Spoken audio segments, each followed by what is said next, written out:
Not all stories begin in the dark, but some were born there. What you're about to hear isn't just strange, it's unsettling. A tale that twists beneath the surface of what we call reality, where shadows speak louder than facts, and the truth doesn't always want to be found. This story is not for everyone. It drips with unease, lingers in the corners of your mind, and leaves you questioning what's real long after the screen goes black. If you've made it this far, consider this your final warning, because once we begin, there's no turning back. And if you find comfort in the strange, the dark, and the chillingly mysterious, then you're exactly where you're meant to be. We tell stories like this every week, so go ahead, slip into the like button shadow, subscribe, and turn on all notifications, because this descent is just beginning. Now, are you ready to open the door?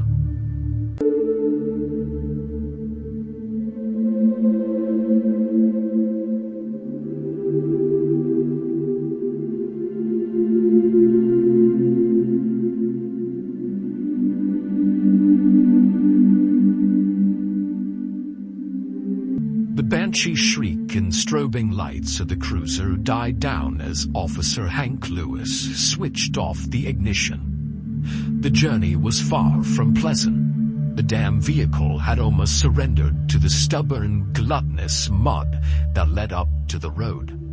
With a grunt filled with both frustration and relief, Lewis swung the door open and hauled himself out of the car, slamming the door with a hollow thud. Officer J. Bradshaw climbed from the other side. He was a wiry fellow, a Brit, with a look of apprehension on his face. Lewis didn't blame him. In truth, he didn't exactly want to be there either. Lewis wiped the sheen of sweat from his brow. He reached for his radio, which ran on one of those new armor systems, and flicked on the receiver. Dispatch, this is MB-32-A, 1097. More at the scene. Copy that, MB-32. Anything of note? As he gazed up at the old wood fence covered in graffiti and lichen, Lewis shook his head. Nothing. The radio went silent as he stepped forward. A sign affixed to the fence faded with age. Read, "Welcome to Stag Creek Woods." Beyond the fence, the woods started. A mass of green, of browns and blacks. A wilderness of trees and shrubbery. He took a deep breath. To his right, Bradshaw stood silently waiting. Lewis looked at him and with a nod, turned on his flashlight. He pushed open the old gate, rotten, damp, and unpleasant to the touch, and held it open. Once the two of them were through, Lewis let it swing shut behind him. Lewis felt uncomfortable somehow. A feeling of unease crept through him. Part nyctophobia, part claustrophobia. He was used to well-lit streets, not a pitch-black woodland.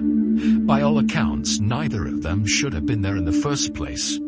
Unfortunately for Lewis, the rural division had been short-staffed, and naturally, he and Bradshaw had been lumbered with the job.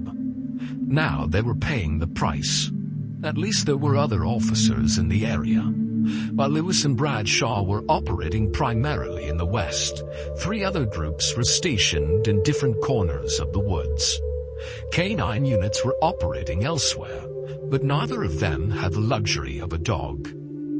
The outer parts of the woodland, like the fence that surrounded it, were littered with missing posters. Lewis shone over one of them, despite already knowing the details. He didn't know why. Maybe it was some way to distract himself from his surroundings. The photograph was rather low in quality. There again, the whole thing was. It depicted a relatively young woman, brunette and heavyset, identified as Gina Montgomery by the bold typeface at the bottom. There was a Winchester rifle slung over her shoulder. A hunter, Lewis observed. "Come on," Bradshaw said. "We haven't got time to stare at the bloody posters. Let's go." They continued on their path, Bradshaw up ahead. As the two of them took their first steps into the woodland, the missing posters grew sparser, until none remained and the trees were bare. The Stag Creek forest was an eerie place at night. Occasionally a shadowy shape would appear against the beam of the flashlight. Every single time, Lewis realized that it was nothing but a raccoon or a skunk or something like that. He had a near miss with the skunk after about half an hour and narrowly avoided a snake right after that. There was wildlife everywhere, and that posed quite a problem. If the two of them found a body, and Lewis strongly hoped they wouldn't find a body, chances were that scavengers would get to it before they did. No use worrying about it though. Not yet. Lewis decided to just keep going and hope for the best. Lewis shone his beam straight down and spotted something on the ground. There were indentations in the leaf litter, irregular and far too big to have been made by raccoons. "Hey," he said, "take a look at this." Bradshaw turned around and looked at the tracks. He bent down and examined them properly. "Footprints," he said, stating the obvious. "Yeah, how fresh do you think they are?" "I'd say," he thought about it, "a couple of days." "Time frame adds up. Let's keep moving." He followed Bradshaw as he moved further into the woods. There was a strong sense of déjà vu about it. They hadn't been there before, obviously, or at least Lewis himself hadn't, but there was a dim familiarity to it. Of course there was. Lewis had grown up around forests, but that didn't mean being an unfamiliar woodland during the night was any easier. He still felt very vulnerable. "This place is giving me the creeps already," muttered Lewis. Silence. There was no response from Bradshaw. All Lewis heard now were the chirps of crickets. "Hey, Jay?" Nothing. Jay Bradshaw had spotted something on a tree. As he passed by, he thought little of it. Only when he'd pass it did he stop and think. His curiosity had gotten the better of him, and he'd gone back to check it out. Looking at the tree, a big spruce, Bradshaw scrutinized its bark. There were deep gashes in the wood, deep enough to tear through the cambium layer. Chunky sap oozed from it like blood from a wound. At the tree's base lay branches that looked to have been snapped off by some powerful force. The first thought Bradshaw had was that it was a bear. He could only make out 3 claw marks, and each seemed to be oriented in the wrong direction. That was no bear. He turned and opened his mouth to say something to Lewis, but there was no sign of him. Furrowing his brow, Bradshaw yelled, "Lewis?" There was no answer, so he tried again, but again got no reply and heard only crickets. Fumbling around in his belt, Bradshaw withdrew his radio.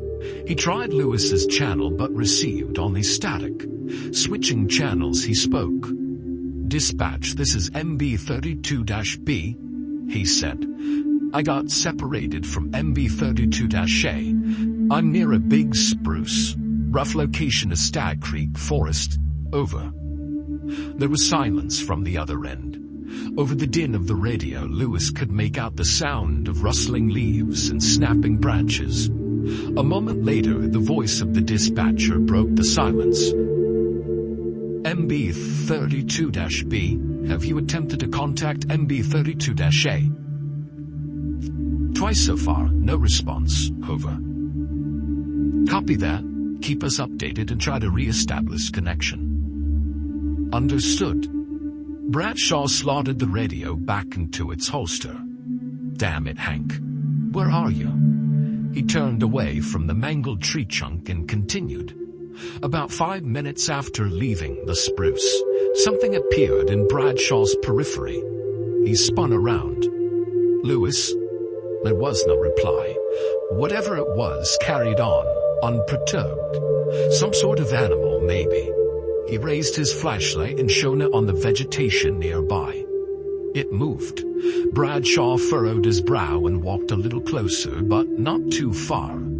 A sharp screech came from a bush barely 3 feet from his ears. He swung the flashlight and chuckled. It was a raccoon. Son of a bitch. He watched the bewildered animal as it disappeared into the night. Lewis had decided to press on, following the tracks. Bradshaw would catch up eventually. He was sure of it. After a while, he decided to sit down on an old mossy log, and there he waited. But there was no sign, and eventually he got up.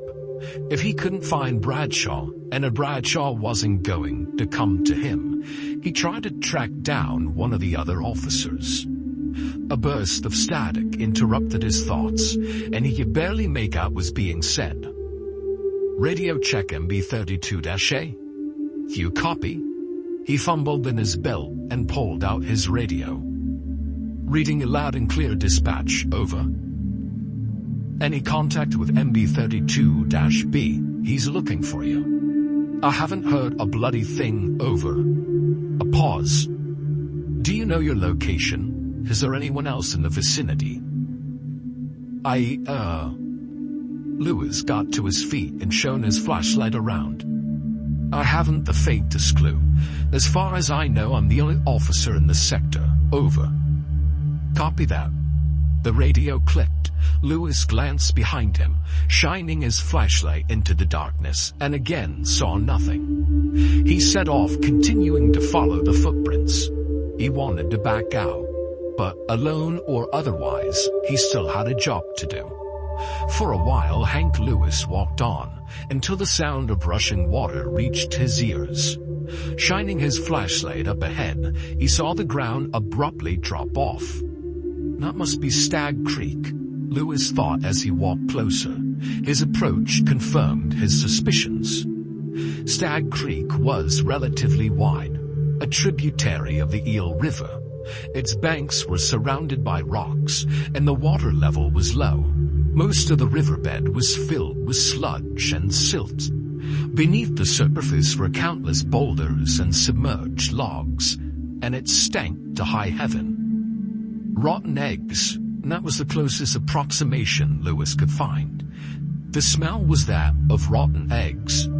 He narrowed his eyes. What the hell? What could be causing that in the middle of the woods? Sewage. But as Lewis stood there, the scent seemed to fade. The rattle of gunfire rang out from somewhere else in the woods. Lewis's head turned. He saw bright flashes through the distant trees. As he took a step toward the source of the noise, they were replaced by something else. The wind now carried it with the sound of screaming, the yelping of dogs. His gun held in a white-knuckled grip, Lewis walked slowly backwards towards the creek. He was only dimly aware of his foot slipping in the soft mud. All thoughts dissipated, and he felt the tug of gravity winning over. He felt a sharp pain in his left leg as he fell. He landed face down at the bottom of the embankment. Screwing his eyes shut, he pushed himself clear of the sludge. He coughed hard and fumbled for his pistol, reassured by the sensation of the grip in his hands. Lewis climbed to his feet slowly, shakily. Opening his eyes at last, he looked down at himself. There was a big tear in his calf, a gash, with blood. Lewis gritted his teeth. Fucking hell, he said to nobody in particular. It wasn't too bad, a flesh wound at best, but the risk of an infection was there. Suddenly he felt vulnerable. The scent the blood would carry. Reaching into his duty belt, he withdrew a tourniquet and started to apply it. It was a slapdash job, but it would do the trick. And once that was done, he reached for his radio. A sinking feeling crept over Lewis when he felt it. It was very clearly broken. Feeling his leg wound gingerly, Lewis grimaced. A thought crossed his mind. The squad car. There were probably still some bandages in there. If he could just get back to it, he'd be in the clear. Lewis began walking, but paused after only a moment. His gaze landed on something on the other side of the creek. Furrowing his brow, he walked closer. The footprints started up again on the opposite bank, but this time they were irregular. The track maker had fallen, and Lewis noted they hadn't been as lucky. Probably twisted an ankle or something. But as he started following the tracks, Lewis's eyes landed on something else. More tracks, a totally different shape. Hoof prints. They looked like moose footprints, but they couldn't have been. There were no moose in California, let alone Humboldt County. Without breaking stride, Lewis began to follow the tracks. The thought of calling for help passed through Bradshaw's head, but he decided against it. It wasn't out of pride or anything, more so the opposite. A refusal to admit to anyone that he was lost. Sighing, Bradshaw continued to walk, and that was when the sounds hit him. His first thought was that it sounded like gunfire. His second was that it was gunfire. Turning his head in that direction, Bradshaw looked through the trees, and he saw flashing lights in the distance. Something moved through the vegetation directly behind him. Bradshaw spun around to face its source. At first, he was hopeful. Perhaps it was Lewis. "Hello?" he said loudly. "Hank?" No reply. He shone his flashlight in that direction, but he saw nothing. No movement, no Lewis. The sound was coming from beyond the reach of Bradshaw's flashlight.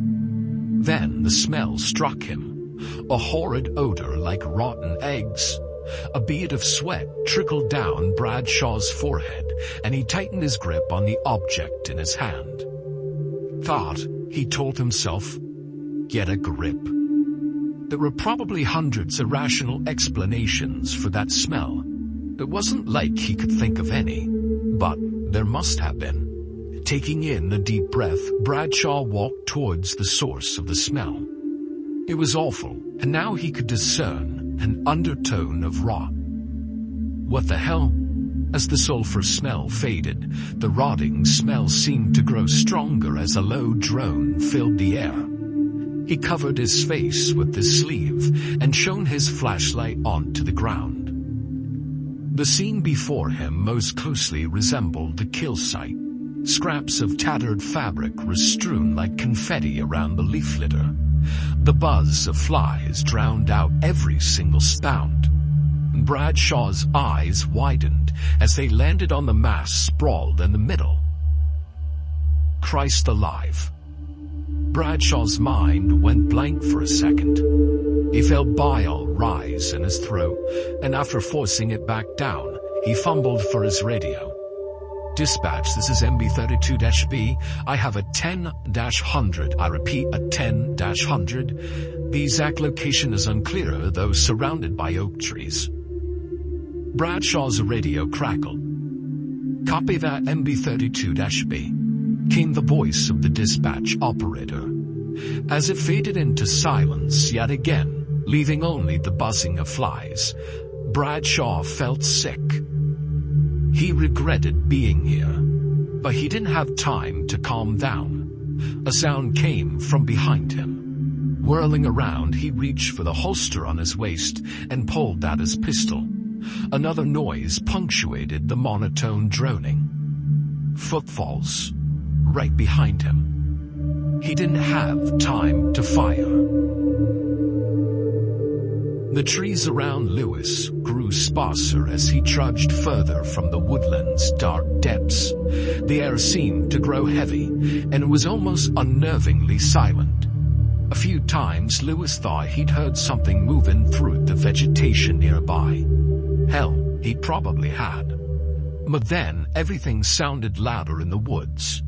Worse still, it had started to rain, and now he was utterly drenched. But despite the downpour, that sulfur stench had returned in force, and it was as if Lewis was heading straight towards its point of origin. It hadn't been there when he and Bradshaw passed through earlier that night. He was sure of it. His thoughts were interrupted by a hideous scream, followed by 2 loud gunshots. Instinctively, Lewis whipped out his handgun and spun in the direction of its source, his heart pounding hard in his chest. The scream was unmistakably human.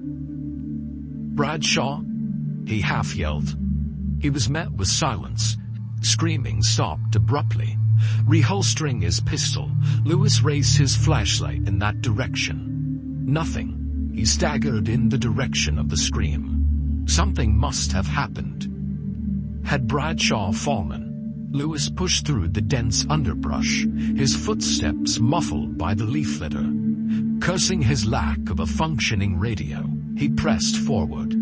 A faint rustling sound reached his ears, and he knew that it couldn't have been Bradshaw. It was too close.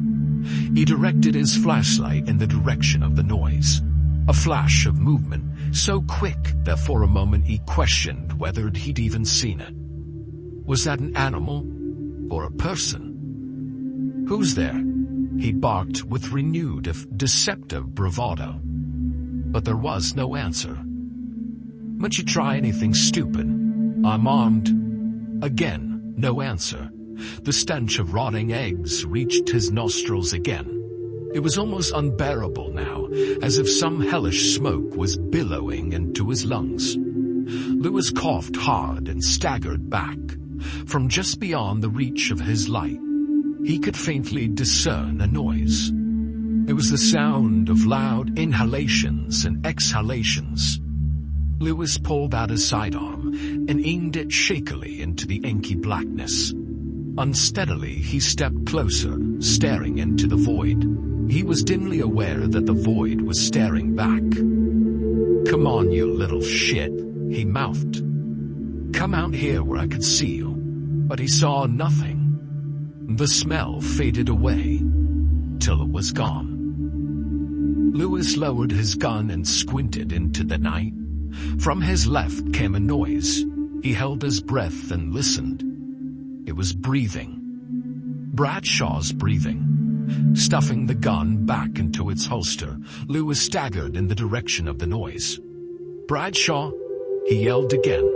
This time there was a response. A weak scoff. "It's about time." Lewis quickened his pace, his heart pounding in his chest. With each step, the ground beneath his feet grew increasingly uneven, making his progress even more difficult. He stumbled over protruding roots and fallen branches, his injured calf searing with pain. His flashlight finally landed on Jade Bradshaw's form on the ground. The first thing Lewis saw was blood. And there was so much blood. Bradshaw had managed to apply a tourniquet to his leg. "Jesus," Lewis muttered. "Stay still, Jay. What happened here?" Bradshaw shook his head. "But your guess is as good as mine." He seemed lucid, which was a good sign. One moment everything was fine, and then, I don't even know. Was it a bear? A scarf, Bradshaw gestured to Lewis's left. Would a bear do that? Lewis turned around. There was the body of a woman there, slumped against the base of a tree. Her glazed hazel eyes stared vacantly into the sky. To her skin showed early signs of decay. The abdominal cavity was torn wide open, almost hollowed out. Tattered pieces of clothing seemed oddly jagged, like they had been bitten into. And nearby a Winchester rifle lay, snapped clean in two. Her throat had been crushed. Oh shit, that's Montgomery. Jesus, Lewis breathed. I had a good look at it, Bradshaw said. I saw her feeding, and let me tell you, that thing wasn't like any bear I've ever seen. Do you still have your radio? Bradshaw gestured to his right. Lewis snatched up the radio and flicked on the receiver. Dispatch, this is MB32A, Lewis said. We have a 10999 and a 1054. I repeat, we have a 10999 and a 1054. Requesting immediate backup. Over. A blast of static came from the speakers. Copy that, MB32-A, said the dispatching officer. Establishing connection with the radio as we speak. How are you holding up? Pretty banged up. MB32B is the priority for the moment. Over. Copy that. Can he walk? Not sure yet. If he can, try and get him back to the squad car and wait. If he can't, try and stay where you are. We'll pick you up." The radio flicked off. Lewis looked down at his colleague. "You think we can make it?" Bradshaw shrugged. "Well, haven't tried yet. I was more focused on keeping that bastard away." Lewis assessed Bradshaw's injuries properly, and it was worse than he thought. There were cuts, deep cuts, most round Bradshaw's arms, though some, thankfully, the least severe of the lot, were on his torso. Through tattered clothing, Lewis saw that the culprit had even managed to slash through a knife-proof vest. Finally, he stood upright and spoke. "I think our best bet would be to get going," he said. "If that thing comes back, and it will." Lewis just nodded. It took some effort to get Bradshaw back to his feet. The leg with the tourniquet was bad, and the matter was complicated by Lewis's wound. But it worked out in the end, and thank God for that. With Bradshaw's arm slung around Lewis's shoulder for support, the two of them awkwardly made their way through the dense dark woods. Each step was a struggle in and of itself. With his flashlight clutched tightly in his free hand, Lewis scanned the tree line. He was fairly certain they were heading in the right direction. At least, he hoped they were. That stench had faded away, and now there were only the smells of the woods and blood. From the trees behind them there came a roar. But roar is the wrong word, more like a scream. It was one of those sounds like a mountain lion in heat or a dying rabbit that sounded almost human. The sound had a nasal quality to it, like a bull. "What the hell was that?" Lewis muttered. Bradshaw reached for his sidearm. "Hopefully it isn't what I think it is." As the other officer raised his gun, Lewis kept his eyes forward. He didn't want to look back to see the thing that was doubtless pursuing them now. A sound came from behind. Footsteps, loud footsteps, and the smell came back. He stumbled, and his ears rang as Bradshaw fired the first shot, but the sound kept advancing. Lewis spun around, aiming at a threat he couldn't even see. Something slammed hard into the two of them. Lewis crashed to the ground. A scream filled his ears. He staggered to his feet and spun around. He was dimly aware of something huge grabbing J. Bradshaw by the throat and hauling him into the air. And then Lewis ran. He didn't dare look back, didn't dare slow down. He couldn't afford to trip, or else that would be it. His mind was a whirl of fear, regret, and confusion. The flashlight beam bobbed erratically in front of him, barely illuminating the trees up ahead. But Lewis saw far enough. Up ahead was a partially collapsed tree. It was his best bet. Reaching the fallen tree, Lewis squeezed himself into the narrow crevice between the trunk and a jumble of branches. He huddled there, breathless and trembling, praying that it wouldn't find him. It passed by him. Minutes ticked by agonizingly slow as Lewis strained his ears, listening for any sign of the thing. The woods seemed eerily quiet, devoid of any sound except for the rustling leaves and his heartbeat. It didn't come back. Taking in a deep breath, Lewis slowly emerged from his cover. Hank Lewis buried his head in his hands and slumped against the log. Oh God. He'd been so stupid. He should have kept shooting, should have risked it, and gone after it when it took Bradshaw. But he didn't, and now that thing had claimed its second victim. Lewis knew he might be next. He had to get out. He had to use the squad car and inform dispatch. Taking in a deep breath, he stood upright and started to walk the way he'd come. After what felt like hours of walking, it occurred to Lewis that he was lost, and badly at that. Everything had looked the same in that bloody woodland, and he was fairly certain that he'd already completely overshot the point where he was supposed to turn. But at least the homogeny was starting to fade away, Now Lewis could make out gaps in the trees again. Moonlight dimly filtered through the canopy once more. He'd reached a break in the woods. Taking in a deep breath and letting out an unjustified sigh of relief, he pushed on, advancing toward the opening as fast as his aching lungs would allow. He staggered to the edge. Below lay Stag Creek, its waters swollen by the rain. It had become a frenzied torrent. The sight wiped the exhaustion from Lewis's mind, replacing it with a sinking feeling of despair. There was no way he could cross it on foot, especially in his weakened state. Lewis scanned the area, searching for an alternative route. His eyes landed on a fallen pine tree wedged in the side of the embankment. It was the only way he could get across, precarious as it was.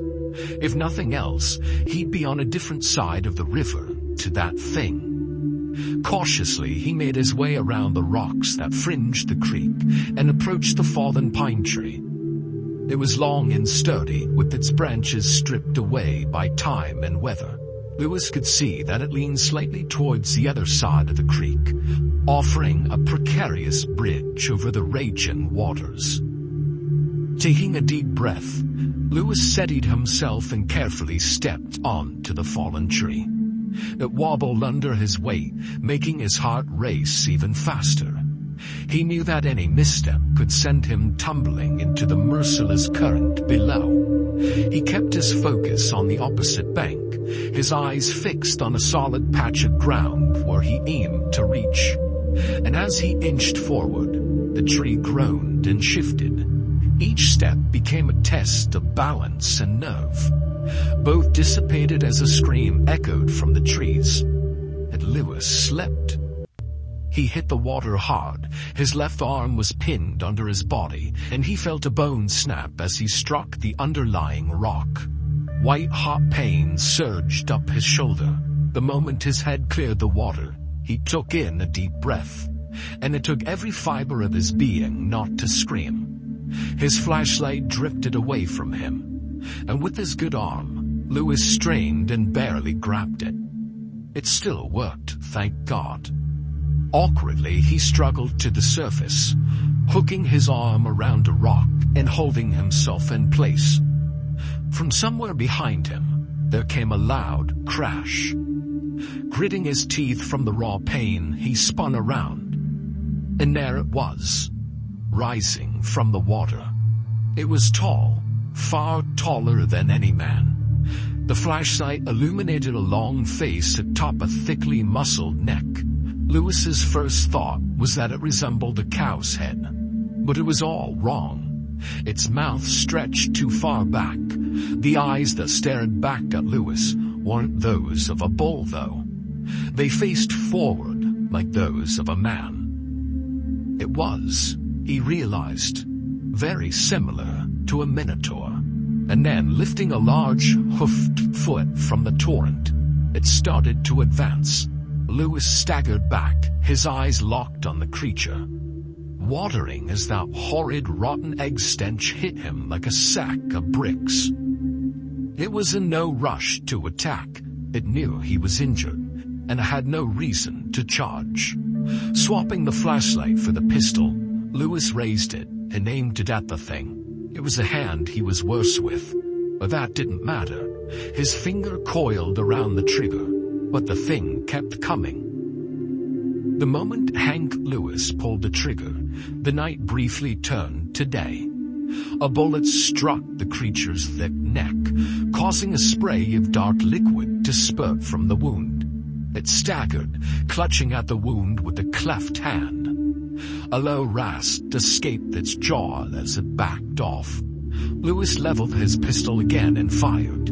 It stumbled back, but then, with a sudden burst of energy, it lunged forward, its heavy muscled body barreling through the water towards him.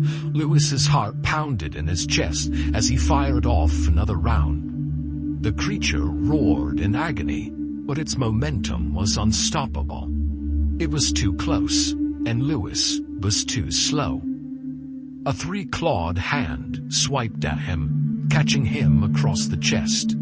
He collapsed into the water again, racked by pain. The gun was no longer in his grip.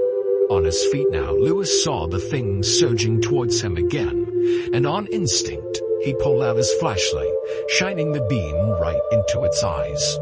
It staggered to a halt, its two long jaws parting into a hideous growl of pain. While it was distracted, Lewis fumbled around in the creek for his gun. His fingers brushed against the cold metal of his pistol, and with the surge of relief, he grasped onto it. Again he leveled his gun and fired. The creature stopped. Its body shuddered. Blood spurted from the middle of its head. And slowly, it pitched forward, crashing into the creek and disappearing beneath its tumultuous surface. Lewis watched it for a while, seeing if it would get up again, but it never did. Hank Lewis lowered his gun, eyes wide, watching it as it sank beneath the surface of the creek. He slumped down on a rock and placed a hand on his chest. It stung badly. Lewis pulled his hand away, and he saw blood. Wiping it off with his pant leg, he reached into his belt, pulled out his radio, and turned it on, all with his right arm. Dispatch. MB-32A? What the hell happened? Shut up, Lewis said, gritting his teeth. And listen, MB-32-B is MIA, no KIA. I've tried every radio channel and heard nothing. I need medical assistance, and I need it ASAP. Got it? There was a pause from the other end. Copy that? And dispatch? No response. I quit.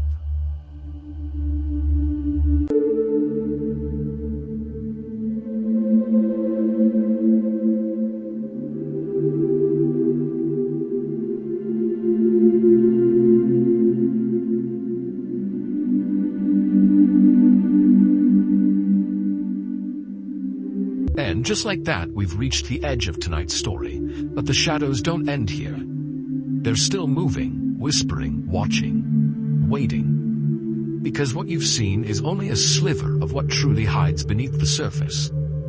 If this story stirred something inside you, if the darkness called your name, then don't look away.